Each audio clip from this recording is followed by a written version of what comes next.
no survivors, as one might expect from an aircraft falling from that extreme cruising altitude. Bob Orr is in our Washington newsroom, and he's been speaking with his sources. Bob, what do you have? Well, Scott, it occurs to me the Ukrainian government says it took no actions. It fired nothing into the air. The Russians very early on says it took no action. We haven't heard from the separatists. We wouldn't expect to. But one thing does strike me, and that is if you have a surface-to-air missile battery, it's part of an air defense system. That means if you're a country like Ukraine or Russia, you're monitoring things transiting your area. You've got radar, you've got transponder data, you have identifiers. You know what is that airplane, friend or foe, civilian, military, what is it? You have a pretty good sense of that. And to take an aggressive action like firing a missile, it's hard, frankly, to make a mistake. I wonder if the separatists, if they have control of these large SAM batteries, which reports say they do, did they know what they were firing at? It's possible here that they didn't hit what they were aiming for, or they thought they were shooting at a plane that was not a passenger plane. That's speculative, and until we find out exactly where the missile, if it is a missile, where it came from and when it was fired, and if there's any other traffic in the area, we won't be able to deduct or deduce that. So I just think everything looks pretty bad here at the moment in terms of pointing a finger of suspicion at this group fighting against the Ukraine government in eastern Ukraine, but there's nothing definitive that can definitively identify them as the culprits here. You made, Scott, a very important point, and that is the reports, I believe, from Reuters about the wreckage pattern. This is going to be a major clue for investigators. If you see this wreckage pattern scattered for many, many miles, I think I heard you say, Scott, 7 miles, it could be even more than that, that is an absolute confirmation that the plane started to break up in the air. And the way that would happen is, let's say a missile hits the airplane. It's going to puncture the fuselage or take off a wing or hit a fuel tank, something like that. But in any case, you have high altitude winds there and a lot of pressure problems at 33,000 feet. And that airplane would start to unzip. It would start to come apart. So we would not see a confined area of wreckage. We'd find a principal area of wreckage, but there would be this long, strewn trail of debris. Think back to Lockerbie. That was a bomb on the plane, but it was also at altitude for miles and miles. I don't even remember how many, but it was quite a long distance that we saw remnants of that aircraft. So I would expect to see that here. It will be another way to verify, along with the forensic evidence that would show residue of a missile, another way to verify that the plane actually was taken out at high altitude, Scott. Bob, thanks very much. Important to note that it's difficult to conceive how this would have been in the interest of any of the people fighting in eastern Ukraine, the Ukrainian government or the separatists or the Russians. These things have typically been tragic accidents. When the Soviets shot down a Korean airliner back in the early 1980s, 1983, they had mistaken it for an American spy plane. And then in 1988, when a U.S. Navy warship, the USS Vincennes, shot down an Iranian airliner in the Persian Gulf, it had been mistaken for an F-14 fighter plane. So in this case, it might well again be a case of mistaken identity with terrible, tragic results, which raises an interesting question for Sully Sullenberger, our aviation consultant. Sully, the anti-aircraft missiles have been flying around in this region for months. How could this airspace still be open to commercial aviation traffic? You're asking exactly the right question, Scott, and it's a mystery to me, given the recent shoot-downs, how a civilian airliner was able to transit this area, why it was routed that way. It could easily have gone an adjacent path near this strife area. It's clear to me also that what Bob Orr said is likely, that this airplane came apart in the air, which makes finding survivors unlikely. And what may be done is what was done not only with Lockerbie, but with the TWA-800 crash in July 1996, a thorough forensic examination of the wreckage. They may actually reassemble part of the airplane in the hangar to try to piece together and see in metal where the impact point was, if there was a missile, if there was shrapnel throughout the airplane, including in some of the bodies that are recovered. And it's likely that the Ukraine will ask the assistance of the U.S. National Transportation Safety Board the FAA and possibly FBI in this, what's going to be a months-long investigation. Captain Sullenberger, thank you very much. 295 people are said to have been aboard this Malaysian 777 Flight 17 from Amsterdam to Kuala Lumpur. It seems unlikely, based on what we know at this moment, that anyone would have managed to survive. This flight was flying over Ukraine, apparently at its cruising altitude of around 33,000 feet. And then when it reached that eastern part of Ukraine where you see that marker, that is the area where Ukrainian separatists have been fighting a skirmish over the last several months in an effort to try to secede from Ukraine and join Russia. A lot of anti-aircraft missiles have been flying in that area over the past many weeks. A number of military aircraft, fighter planes, helicopters, cargo planes have been shot down. But now, word is that this Malaysian Airlines 777 may have been hit by an errant missile and brought down in eastern Ukraine, taking the lives apparently of about 295 people. The Ukrainian president is saying at this hour that his country's armed forces did not shoot at any airborne targets today, but we have no way of knowing. Everyone involved in the combat there has denied responsibility, and we do not know. First, whether the aircraft was felled by a missile, although that seems likely, and we don't know who might have fired such a missile. Bob Orr in our Washington newsroom has information now from the FAA. What are you hearing, Bob? Scott, this is very interesting. You were asking Sully Sullenberger, why would commercial air continue to operate over Ukraine with all the unrest there? And we just got information from the FAA letting us know that a while back, several months ago, the FAA prohibited U.S. carriers from flying through that region. And it was a prohibition, as far as I can read here preliminarily, that would have gone into the year 2015. So there was a recognition on the part of U.S. regulators that this was not a safe way to operate aircraft in an area where there were these ground incursions going on. So they expressly prohibited U.S. carriers from flying that kind of route. Of course, the FAA's prohibition would not be applicable to Malaysian Air or to flights coming from the Netherlands that were not U.S. flight carriers. But it does raise the point that the danger had been noted, Scott. Bob, thank you very much. We're now getting a report that the crash scene is near the village of Grabovo, G-R-A-B-O-V-O. Dozens of bodies are reported scattered through the area. A Reuters news agency reporter, has reached the scene. Apparently, emergency services rescue workers have told that reporter that they have found 100 bodies. We're told that there were 295 on board the aircraft. Apparently, broken pieces of the wings, marked with blue and red paint, the same colors as the emblem of Malaysian Airlines, have been spotted in the area. But the emergency service workers are also saying that bodies have been discovered miles away, which would be an indication that the aircraft came apart in the air. It was at its cruising altitude of about 33,000 feet when it was apparently, according to all reports we're receiving in these early hours, apparently hit by an anti-aircraft missile in this area that is attempting to secede from the rest of Ukraine and join Russia, an area where there have been a lot of military aircraft shot down over the last several weeks.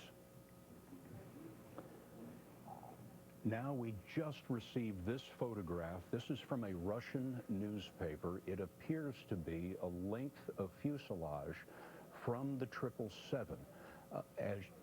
This is a newspaper called Russia Today. This has just come into us. One of the things that you notice in this picture is that nothing is on fire. There doesn't seem to be much in the way of debris anywhere else, which makes one wonder whether the aircraft did indeed come apart in the air, and this piece of the fuselage fell distant from the point of impact, which we have been able to see in that rising column of smoke in the other pictures. So that is the first picture. We now have another picture. In the previous picture, you saw it painted with the red and blue stripes that you would expect to find on a Malaysian Airlines aircraft. This is also another piece of the fuselage. This is an interior part of the aircraft. It's painted with primer green. So this is the interior of the aircraft. Here are more pictures that are just coming to us. We're seeing these for the first time as you are. Difficult to make out what that is, although we are seeing just many, many small pieces of aircraft apparently in this field. It appears to be widely scattered, and there would be the Malaysian flag painted on the fuselage, which would have to be confirmation of what we have already been reporting, that a Malaysian 777 has crashed in eastern Ukraine near the border of Russia, falling apparently from 33,000 feet with 295 people on board.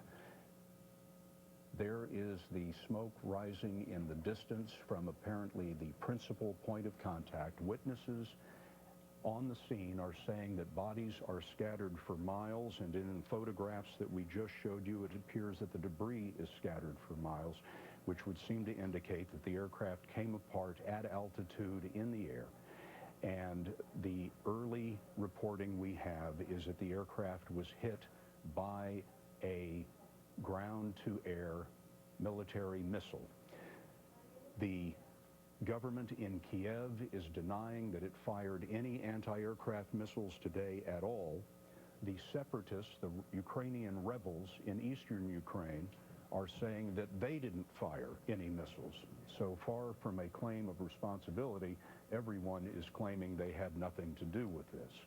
But clearly, the aircraft down there in eastern Ukraine, it seems extremely unlikely that any of the 295 people on board could have survived. This would be the third aircraft shot down over this part of Ukraine just this week.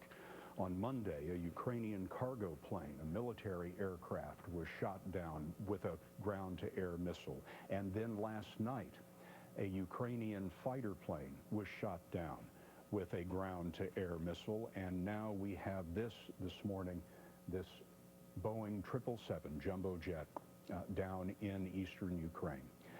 Early reports are that hundreds of bodies and body parts have been found at the crash site and even far distant, miles away from the crash site.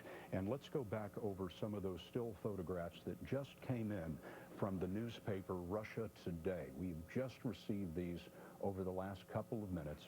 They're obviously part of the fuselage. You can see the windows there, and you can see a door where the man is standing on the door. The fuselage is painted in the livery and the colors of Malaysia Airlines. Here's another picture of the smoke rising in the distance. Jet fuel, when it burns in a crash, burns in very black smoke, and so one might presume that that's exactly what that is. This is part of the interior of the aircraft. We can see that it's painted in green primer paint, as most aircraft are, but it's something to do with the inside of the aircraft. Difficult to see exactly what part of the plane that might be. Another vantage on the same debris, apparently the ribs of the aircraft sticking up there from the shattered piece of fuselage that you see. Not clear what that is. We are scrolling through these pictures that have just come in from the Russian newspaper, Russia Today, and right there you see a piece of the fuselage with the Malaysian flag painted on the side of the fuselage, certainly confirmation that this is a Malaysian aircraft, Malaysian Airlines aircraft that was flying today from Amsterdam to Kuala Lumpur.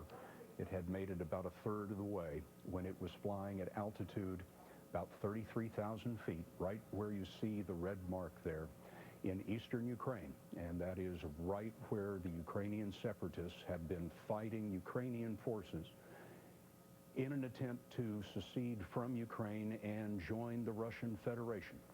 Major Garrett is at the White House for us. The president has been briefed. Major, what else do you know?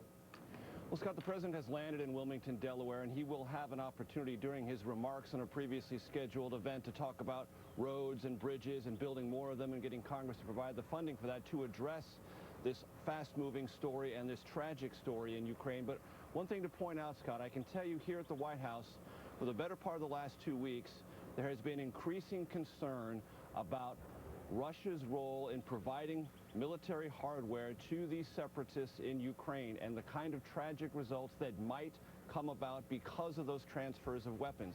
It was just that concern that led the president to announce yesterday, in collaboration with the European Union, the next round of economic sanctions against Russia. 8 arms suppliers and manufacturers in Russia had their assets frozen by the United States Treasury Department yesterday.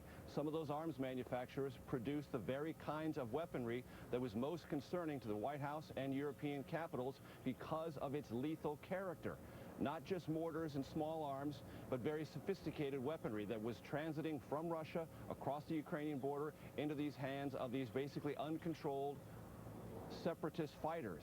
And as Margaret Brennan pointed out earlier, the concern at the State Department, the Pentagon, and the White House was these people are not under any kind of known Russian control or supervision. And something like this could happen in either a military context or a non-military context. As you have said, we don't know exactly what happened to this Malaysian airliner, but I can tell you here at the White House, Pentagon, and State Department, there's been growing concern about something terrible happening in Ukraine as a result of these weapons transfers, and that is what provoked the United States and its European partners to slap this next round of sanctions on the Russian government. Well, Major, let's have a look at one of those weapons systems. An Associated Press reporter says that he saw a Russian-built BUK air defense missile, not unlike the one you see in this picture here. He saw one of these missile batteries in the region earlier today before the aircraft was shot down. We cannot say whether it was this missile system that shot the aircraft down, but this system does have that capability. The Malaysian Airlines 777 would have been flying at about 33,000 feet. This Russian missile system is capable of hitting targets at 70,000 feet, radar-guided missiles. The Associated Press, again, reporter, told us that this missile system was spotted in the region before the aircraft was shot down. But of course, we cannot say at this point whether it was this Russian system, Russian-designed and Russian-built system, I should emphasize, that might have brought the airliner down. So far, both the Ukrainian government in Kiev and the Ukrainian separatists in eastern Ukraine are both denying that they fired a missile today that brought down this aircraft, a Malaysian 777. There you see the smoke rising in the distance. To recap and bring us up to date, Malaysia Flight 17 left Amsterdam this morning with 295 people on board this twin-aisle jumbo jet. They were about a third of the way to their destination in Malaysia when they flew over this area of eastern Ukraine right along the Russian border, where so many anti-aircraft missiles have been flying over the last many days. And suddenly, this aircraft was lost to radar, lost to radio communications, and now we have reports and indeed photographs of the debris of a Malaysian Boeing 777 scattered over a wide area of eastern Ukraine. Right there in the middle of the picture, you see a piece of the fuselage, and there on the fuselage on the left is the Malaysian flag. So clearly, Malaysia Flight 17 has crashed in eastern Ukraine. 295 people on board. Second great tragedy to hit this airline over the past many months, of course, is the Malaysian MH17 that disappeared apparently over the Indian Ocean earlier this year and is still the subject of a massive search and many questions about how that happened. We have many questions about how this happened, but the early reports are that the aircraft was hit by a military surface-to-air missile. Question, of course, now, and the question throughout the day is going to be, who fired that missile? This is a type of missile system that you're looking at there. It is a Russian-designed system that is capable of striking an aircraft at that altitude, and an Associated Press reporter said earlier today that he spotted this missile system in the region before the aircraft was shot down. But again, we do not know the details of how this aircraft met its end. A Ukrainian official is saying that the plane was shot down over a town just in the eastern part of the country. Malaysia Airlines says that it lost contact with the airplane earlier today. The Ukraine's interior minister is now echoing what the Associated Press reporter told us, saying that the plane was hit by a missile fired from a Buck launcher, which can fire missiles up to an altitude of 72,000 feet, well within the range of this aircraft flying at 33,000 feet.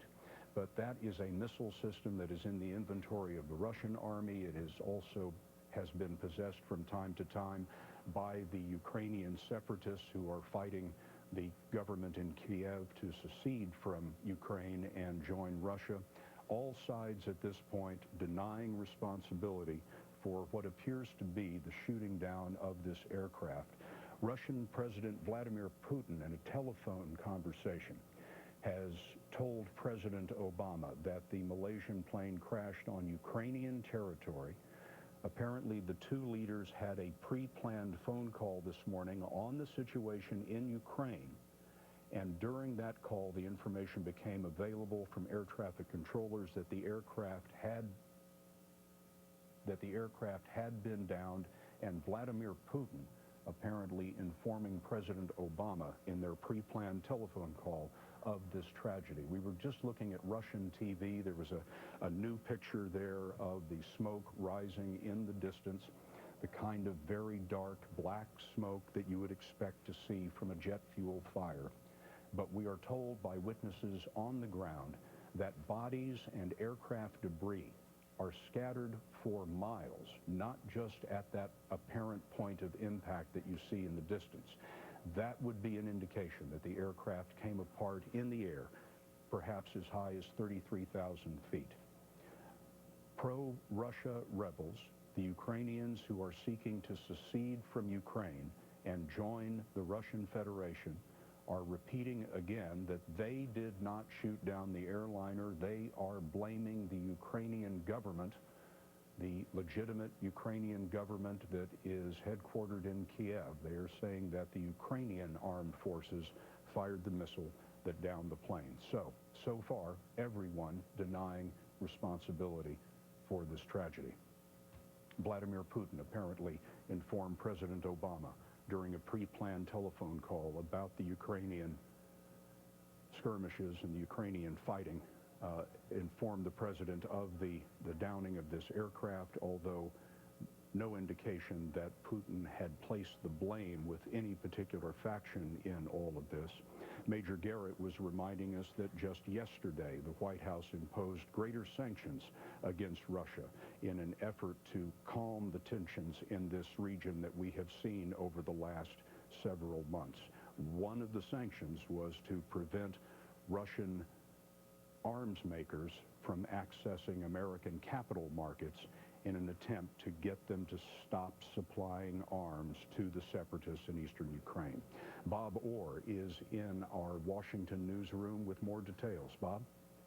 Scott, I think the important thing that the evidence tells us so far is that there's no doubt in my mind the plane came apart, as you suggested, at high altitude. I want to explain to people, we've seen those still photos that we've scrolled through of the different bits of wreckage, and Scott, you noted the absence of any kind of fire damage on that wreckage. This would be consistent with something like this. A plane has a problem at altitude, it starts to come apart, large pieces start to peel away from the plane. What that is right there is a section of the side fuselage. Someone standing just on an exit door right below what would be the windows. That's the kind of thing that can peel apart, come down along a trail of debris that eventually culminates then in that column of smoke. The fire damage you would expect to see only on the wing structure and the section of the fuselage where it connects to the wings or any of the wreckage that comes down with those parts. And that's because what fuels the fire is the obvious fuel in the wings. On TWA 800, we've looked at the reconstruction of that plane, and it's very, very interesting. At the center of the aircraft, where the wings meet the fuselage, it is charred black. I mean, the white aircraft is charred black. But just a few feet back from that and a few feet ahead of that, it's pristine in the sense of the paint scheme is uninterrupted. So these pieces we're looking at, Scott, I think this amounts to hard confirmation that the plane came down at altitude. That would be consistent with missile, but I also want to bring up this point. It could be consistent with something else, too, other kinds of sabotage, including a bomb. Now, I'm not suggesting that that's in play here, but that's the same kind of signature that we would see in the crash. And that smoke you see, that's where the bulk of the wing box and the wings would have crashed, because there's just all kinds, thousands of pounds of fuel still in those wings, and that's a ready fuel source once you get a spark, and the hot engines are enough for the spark there, Scott. Bob, thank you. We're watching Russian TV just then of the smoke rising and spreading in the sky from this accident. We have Sully Sullenberger, our CBS News aviation consultant and expert, famously, who landed his aircraft successfully on the Hudson River. Sully, one's curious, if they have the radar returns recorded of this aircraft flying over Ukraine, would they be able to tell whether it was hit by a missile? Maybe. Normally, air traffic control radar only uses secondary radar, not the primary radar that reflects energy off the skin of the airplane back to the antenna. It uses a signal sent to a beacon on the airplane that responds directly to the ground system. If the air traffic control system used primary radar also, or if there were a military air defense radar nearby, and if they were lucky, because a missile obviously is a very small object traveling at very high speed, they still might be able to have on that recorded image of the radar scope a brief couple of hits that would show some object coming rapidly up toward the airplane. That's one possibility. So if there are recordings, they need to be preserved, and the investigators need to begin analysis of it soon. Captain Sullenberger, a Ukrainian military cargo plane was shot down by a missile on Monday. Yesterday, a Ukrainian fighter plane was shot down by a missile. How could this airspace not have been closed to commercial air traffic? Why is a commercial airliner flying over this space where aircraft are being routinely shot down? That is one of the big questions right now. There are national standards and there are international recommendations. Basically, as you pointed out earlier, the U.S. Federal Aviation Administration has barred U.S. airlines from flying airspace for some time. But internationally, those amount to only recommendations. So it's up to each individual nation, each individual airline to decide how much risk they're going to accept or which way they're going to go. So I don't know in this case why that's still going on, but clearly one of the outcomes, one of the possible benefits of this tragedy is that perhaps there will be better international coordination and perhaps more robust international standards about when you do and don't fly in certain areas that have more than average risk. Let me thank you very much, Captain Sullenberger. Let me just bring us up to date very briefly on what we know now. Apparently at 10:15 Eastern Time, a Malaysian 777, an aircraft we understand is Malaysia Flight 17, flying from Amsterdam to Kuala Lumpur in Malaysia, disappeared from radar, disappeared from radio contact, and now we have seen the debris of a Malaysian 777 right there on the map where you see the red dot on the border of eastern Ukraine and Russia. This, of course, is the area that we've been talking about for months, with eastern Ukrainian separatists trying to secede from Ukraine and join the Russian Federation. There has been ongoing combat in this area for a very long time. A number of aircraft have been shot down over the past few months. 2 Ukrainian military aircraft shot down there just this week, one of them last night. The Ukrainian government is saying that an anti-aircraft missile shot down this civilian airliner with 295 people on board. We just have a new picture now coming in from the Reuters news agency. A little bit difficult to make out what's there, except it shows a huge gash in the ground, an aircraft or parts of an aircraft obviously hitting the earth at a great speed. Apparently the aircraft was at its cruising altitude about a third of the way through its trip, 33,000 feet, when it appears a anti-aircraft missile struck the aircraft. All sides in the conflict in eastern Ukraine are denying any responsibility for this. Now, let me bring in our transportation correspondent, Jeff Pegues, who's in our Washington newsroom. Jeff, you cover aircraft accidents for us. Tell us about some of the challenges going forward in figuring out what happened. Well, this is going to be, Scott, one of the most unique investigation scenes that investigators have ever dealt with. Obviously, this happened in a war zone, and so that creates all sorts of issues in terms of who will lead the investigation. Will they have access to some of the evidence, the pieces of the fuselage of the plane?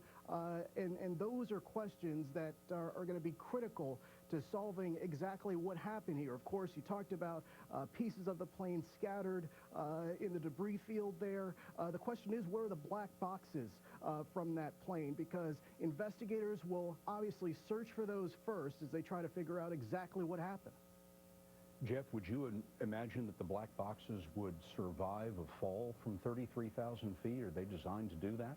Well, they're designed to hold up to a lot of intense heat, so they can survive just about anything. And so in a situation like this, investigators, I think, will expect that these black boxes will survive that kind of impact, even from 30,000 feet. It may be very difficult to find the black boxes, of course, because what we do understand from witnesses on the ground is that the debris is scattered over a large area, and apparently there are bodies scattered for miles from the principal point of impact, a point of impact that you see marked right there by that cloud of smoke that's just rising over the roof of that house. That would be consistent with an aircraft being torn apart at altitude, scattering debris over a very wide area. This picture has just come to us and shows us some of the debris of the aircraft and a very scarred stretch of earth, indicating that this aircraft came down in this location at an extreme speed. 295 people on board, according to Malaysia Airlines, and there's just very little hope, I think, that anyone is holding out that anyone might have been able to survive. That circular object in the upper left, at least to my eye, looks very much like a fan from a jet engine or from the auxiliary power unit on the aircraft, also a small jet engine.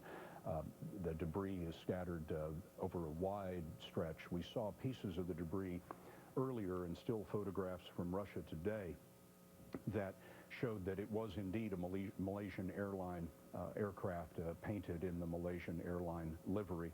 And we also saw the debris scattered over a wide area, much of it not burned, indicating that the aircraft might have come apart in the air, scattering debris over a very wide area.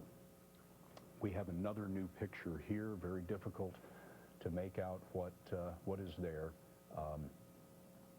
The rescue workers that have just come onto the scene have reported body parts scattered over an exceptionally long area, maybe as many as 6 miles, that debris and body parts have been scattered. The aircraft, the bulk of the aircraft appears to have come down in one place, which is betrayed by the rising smoke that you see in some of these images, but of course aircraft debris scattered over a very long distance. If you're just joining us, let me bring you up to date on exactly where we are.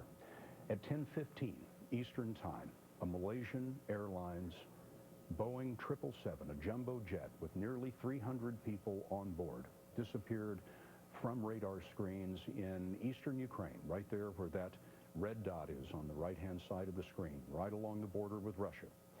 This is an area, as we've said, that has been agitating to separate from Ukraine and join the Russian Federation. There has been a lot of fighting over the last several months. There have been a lot of anti-aircraft missiles fired and a lot of aircraft downed. Just 2 military aircraft just this week shot down right there in that region.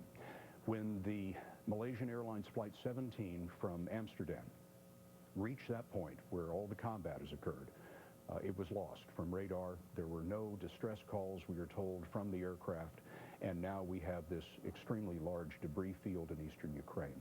President Vladimir Putin, in a conversation with President Obama on the phone, a conversation that had been planned ahead of time, apparently Vladimir Putin told the president about the aircraft having been downed.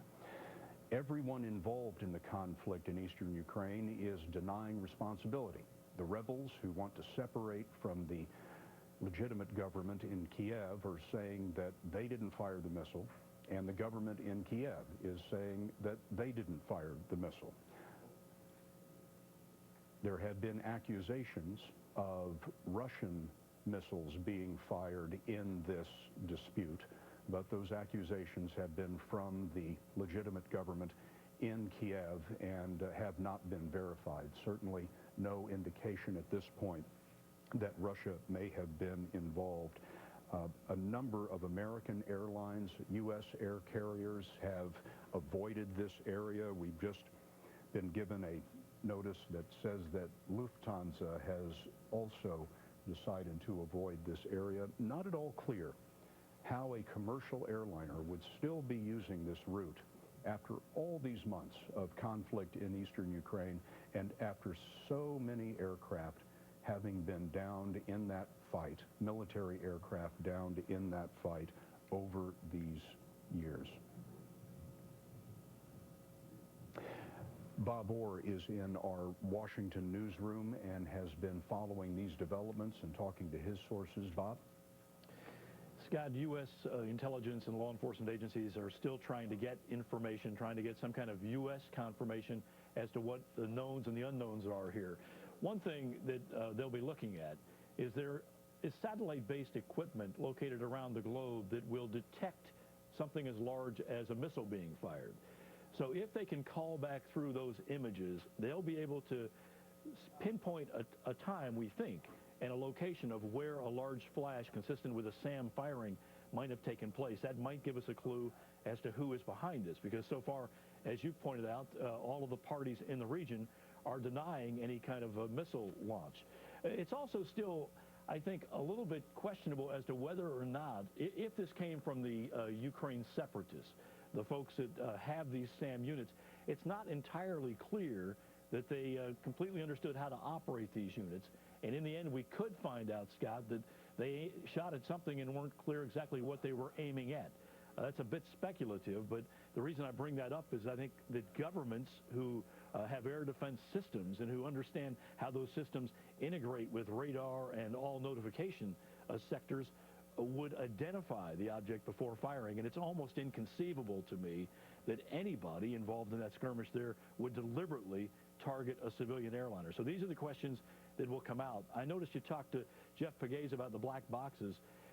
They are going to be very important because I think what they're probably likely to confirm when they're found, and I believe they'll be found, is a sudden cutoff of the data, where suddenly you'll have a stream of data on the airplane's performance, and you'll have a stream of cockpit data, and then probably just nothing.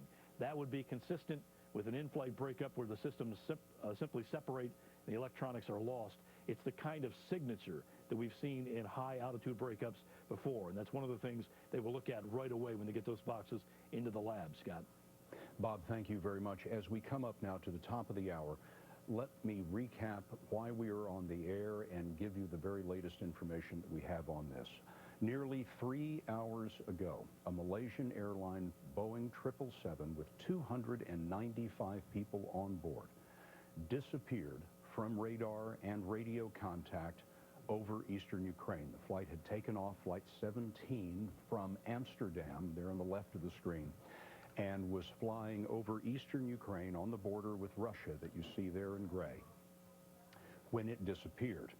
Now, as you know, this is an area that has been seeing a lot of combat over the last few months. There have been Russian separatists, I should say Ukrainian separatists, who want to secede from Ukraine and join the Russian Federation.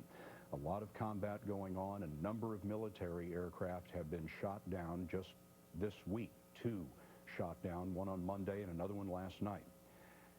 There you see smoke rising from one of the impact areas that have been discovered.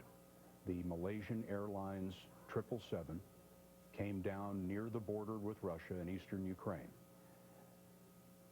Both sides in the conflict there, the Ukrainian government and the Ukrainian rebels, both claim that the aircraft was shot down by an anti-aircraft missile, and each side blames the other. Both deny, the government and the rebels deny launching the missile that apparently brought the aircraft down. We've been getting early pictures of the crash site. You can see aircraft debris in this photograph, the earth very scarred. Apparently this part of the aircraft came down at great speed. The aircraft was at its cruising altitude, the safest part of flight, at 33,000 feet when it disappeared. These are more images from a Russian newspaper of parts of the fuselage. One of the interesting points to make here is that a lot of this debris, including this part of the fuselage that you're seeing with the man standing on the exit door, a lot of this is not burned, and a lot of it is spread out over miles, which would be an indication that the aircraft came apart at altitude, suffered a catastrophic event at 33,000 feet, almost 5 miles. There is little hope at this point, of course, that any of the 295 people might have survived this terrible event. There is the first picture that we received a couple of hours ago of smoke rising. You can see it just over the roof of that house, smoke rising, apparently the main point of impact, but bodies, we are told, have been discovered miles away from that point. Aircraft debris scattered over many miles, indicating an aircraft that came apart at altitude 33,000 feet, nearly 5 miles.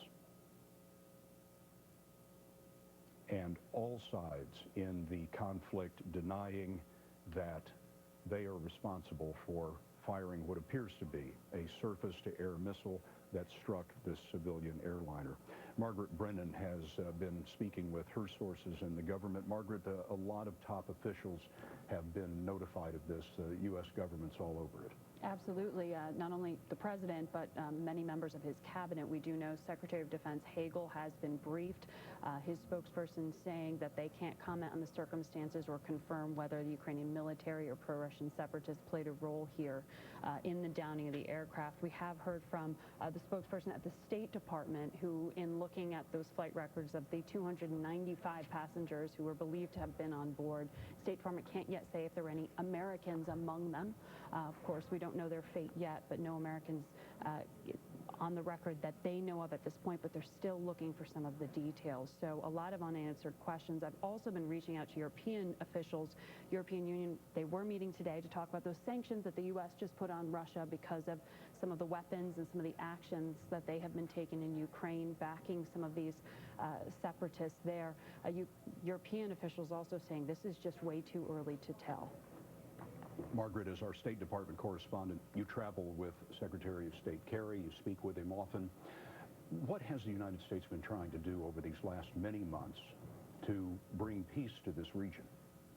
Well, the United States has really, and not only do you hear about trying to isolate Russia, which is basically trying to convince Russia that it's not in anyone's interest, it's certainly not in the interest of the stability of the region, to continue to provide weapons, heavy weapons, to some of these separatists who, as you say, want to break off from Ukraine. So to do that, they've tried to make it extremely costly on a financial level to the Russian government, to the Russian economy, to convince them to stop doing this. But what we know is that despite those sanctions getting ramped up in past months, the most severe coming just yesterday, Russia has continued, in the U.S. view, to provide heavier weapons, to move tanks, to move anti-aircraft weapons and hand them over to the separatists. And the thing that really worries U.S. officials who meet with Ukrainians very regularly is the situation where these things, these weapons, can get in the hands of folks who don't fall under command and control. You have rebels from Chechnya, from other conflicts who have come into the area with very different agendas,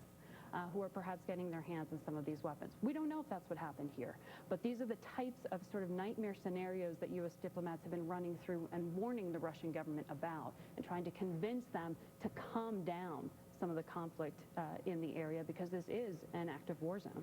Let's go back to that photograph we were just showing you. That is a Buck missile launcher. It is a Russian-designed and Russian-made missile launcher. Margaret was just talking about the heavy weapons that Russia is said to have been supplying to the Ukrainian separatists. The Ukrainian government, the legitimate government in Kiev, is saying that it was this type of missile, this type of anti-aircraft system that fired a missile that downed the Malaysian civilian jetliner about 3 hours ago.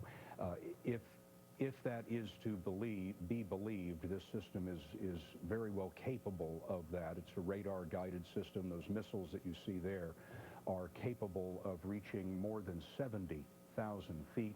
The Malaysian airliner was at 33,000 feet.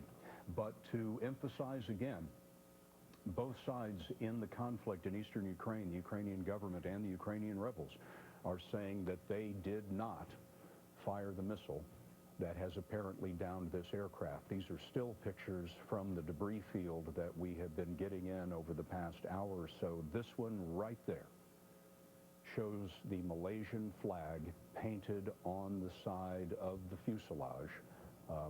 Confirmation, if you will, that missing Malaysian Flight 17 has met with a terrible fate and now lies scattered over miles of eastern Ukraine along the Russian border. I understand that Bob Orr in our Washington newsroom has more details for us. Bob? Scott, one of the things that investigators want to do fairly early on here is they're going to map that line of debris, and they're going to try to find those data recorders, the so-called black boxes, because that's the first hard indicator they're going to have as to what happened here. Because while we're presuming that a missile is a likely culprit, I have to tell you, just as a word of caution, they're going to want to do all the due diligence. They want to go through the manifest, see who was on the plane. They want to check the boxes. They want to make sure that they check every column so that they don't operate on an assumption, because the last thing you want to do is solve the crash first and then investigate it later. We have every reason to think right now that this is consistent with a missile, but I think it's just worth raising a note of caution for people that all of that is based on some very early eyewitness statements and some early indications from the Ukraine government. Not saying it's not going to bear out, but I think we have to start here with a blank sheet of paper and figuring out exactly what did happen. And I guarantee you that's what the investigators will do, Scott. That's a great caution, Bob. Both sides in the conflict in eastern Ukraine are claiming that the other side fired a missile that brought this aircraft down, and much of what we are seeing suggests that that could well be the case. But as Bob was saying, we don't have confirmation of that. There is no hard evidence, just both sides accusing the other and both sides denying that they had anything to do with this terrible, terrible event. Jeff Pegues is in our Washington newsroom. Jeff covers transportation for us and covers aircraft accidents. Jeff, what do you have? Well, Scott, just to build on what you and Bob were discussing just seconds ago, I think recent history shows with missing MH17 that you really cannot jump to conclusions in situations like these. And as Bob noted, investigators will go into this situation with a clean slate. They will not jump to any conclusions. They will, of course, look at the evidence, and they will map this debris scene as best they can, because when you're in a situation like where this plane went down, it's hard to control who comes in and out of that debris scene. So you want to make sure that you secure that area as best you can. One of the positives in terms of the investigation, whenever it starts, is the fact that this did not happen over a large, expansive body of water. This happened on the ground So in terms of locating the black boxes, it should be a lot easier, especially when you compare it to what investigators have had to deal with MH17. One of the things that we don't know, you just saw one of those pictures there of a large piece of fuselage with homes right behind it. And we do not have any word whether anyone on the ground might have been killed or injured.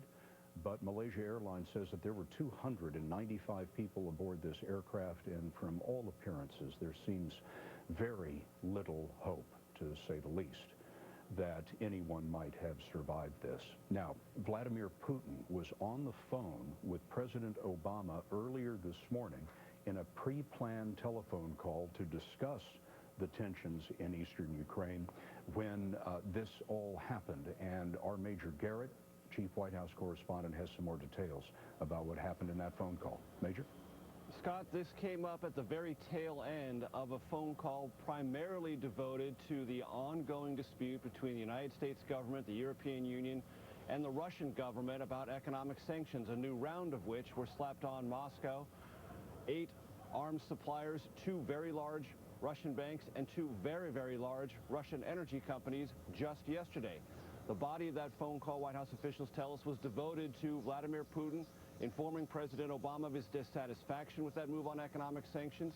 The call was described as business and frank and orderly. Those are the words that the White House typically uses to describe exchanges between President Obama and President Putin. And then the White House noted at the very tail end of this conversation, Vladimir Putin brought up early reports of a downed Malaysian airliner in Ukraine, offered no other details, and it doesn't sound to us, Scott, based on White House officials' descriptions, that this was a significant part of the conversation, something Putin just merely noted and confirmed to the president that he was aware of. Major Garrett reporting from the White House for us. Thank you very much. We also have our terrorism expert, Juan Zarate, with us. And Juan, I wonder what kind of information is the federal government pulling together typically in a case like this in these early hours, and how is it getting the information that it wants? Scott, I think the U.S. government and the White House in particular will be trying to pull from any and all sources it has. It's going to be pulling from its intel sources. That means not just the CIA and the NSA, but friendly services that may have information about what has transpired here. Also, the military will have information, and so information will be pulled in from the Pentagon and the Pentagon sources, and overall touching base with key allies in the region who may have information. Right now, there's going to be a fog of war dimension to what the White House and the U.S. government is dealing with. They'll want to determine what is real and what's not, what can be verified and what's rumor. I think what Bob Orr was saying earlier is very important. I think the White House and U.S. authorities will want to make sure that we've got information and data before we start running down any particular theories, because any particular theory here, for example, an anti-aircraft missile that may have been part of this event, has severe consequences geopolitically. And so the White House is going to want to be careful about what it says and how it construes what happens in the early days. And I will tell you, Scott, from experience, part of the challenge early on is determining what's real and what's not, and that's part of the challenge for the White House. Juan Zarate, thank you very much, Juan. We have some new images that have just come into us, a couple of still photographs. That is in the upper right-hand part of the corner. That's the fan at the front end of a jet engine. Clearly, one of the 2 engines on this Boeing 777. That is the leading edge fan from one of those engines there. The rest of the debris is difficult to pinpoint. It would appear, though, from the charring on the ground, that these pictures are now coming from that area where the smoke was rising. We have seen debris scattered in other parts of this region where there was apparently no fire, indicating that the airplane came apart at altitude. But these images appear to be coming from the place where we saw the smoke rising earlier. A section of fuselage there, part of a window down there at the bottom part of the picture. You see one of the red stripes indicative of a Malaysian Airlines aircraft also on that debris, but difficult to make out what part of the aircraft that is. but those are two new images that we've received, and apparently some of the first images that we have seen from the main point of impact, which is where that column of smoke had been rising. There is the first picture that we received, the first video. This accident happened at 10:15 Eastern Time. Malaysian Airlines Flight 17, Boeing 777 twin-aisle jumbo jet, carrying, according to the airline, 295 passengers and crew, nearly full, took off from Amsterdam en route to Kuala Lumpur. There you see the beginning of the flight path, and as it flew across Europe, it was flying over eastern Ukraine before it took its turn down into Southeast Asia.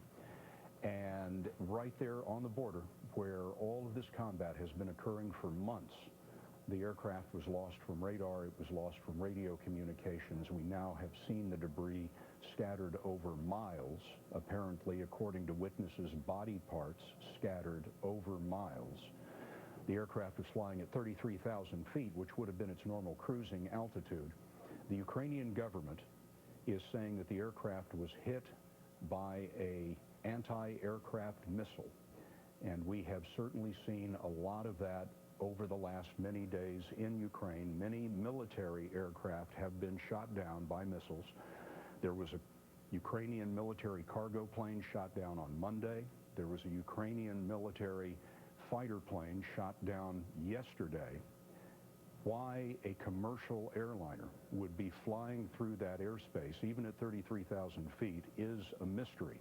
The FAA, in accordance with international standards, had instructed American air carriers to stay out of this combat zone. But this Malaysian aircraft, with 295 people on board, flew right through the area where the missiles have been flying over these last many months and just the last couple of days, and apparently, from all indications, was shot down. A Malaysian, I should say a Ukrainian government official says that Ukraine fired no missiles today, and he blames Ukrainian separatists who have been fighting in eastern Ukraine to separate from the main government in Kiev and join Russia. For their part, the Ukrainian rebels are saying that they didn't fire a missile, and they are blaming the Ukrainian armed forces. Bob Orr is in our Washington newsroom. Bob, we're just getting these new pictures in. As you can see, the fan from one of the large jet engines there in this picture. What do you have that's new? Scott, I think that picture is very, very important. If we just look at it for another minute here, what concerns me here is that appears to be the primary wreckage field. As you point out, the circular object there in the right-hand corner is one of the fans from one of the two engines. That's a huge engine. A man can stand inside that cowling. It's more than 6-7 feet across. But what concerns me is see the two gentlemen standing there on the wreckage field. This is critical evidence. Somebody there on the ground, I hope, is preserving this crash scene, because this is going to tell us what happened. I mean, you're not going to find the missile if it was a missile, but what you will find is residue from the missile, from the propulsion system of that missile. You'll also find pieces of metal, and a metallurgist who's trained can look at the way it's pedaled, which way it's bent in or out, and how it fractures to figure out exactly whether it was penetrated from the outside, like a missile, or from the inside, like a fuel tank explosion. So it's really critical for Ukraine authorities to gain control of this, because right now this is the evidence scene, and in an area of unrest and a bit of the Wild West right now, it's a concern, I think, for investigators. That, I'm almost sure, Scott, represents at least part of the primary wreckage field. We would expect this plane, if it came a part of the altitude like it seems, it would break up in a relatively straight line. So this is probably the section of the plane most near the center where the fuel is. That would cause the fire. Those are the center wing box structures and the engines, which are wing-mounted engines. Now, where are the black boxes? Well, in many cases, on a high-altitude breakup, one of the things that happens when a plane comes down in great distress at high speed is the tail can break off. So there's a very good possibility that the black boxes, which are in the tail, I believe, on this airplane, would be found kind of early on the breakup path.